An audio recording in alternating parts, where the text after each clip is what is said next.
It's the guys here from Dashcam, Man. We have just installed an Autowatch Ghost Immobiliser into this Range Rover Sport. We're going to give you a brief demonstration of how this works in this vehicle. As you'll be aware, the Ghost works different in every vehicle. This demonstration should help you understand how it works in this specific vehicle if you have a Range Rover Sport. So, vehicle is currently immobilised, the Ghost is armed.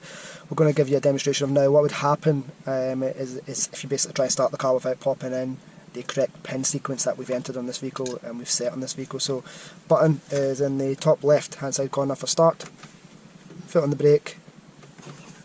You can see the car refuses to start. If we just do that again, the revs tick over, car tries to start but fails, and that's because the Ghost is kicked in and it's immobilised. What we'll do is we'll pop in a pin.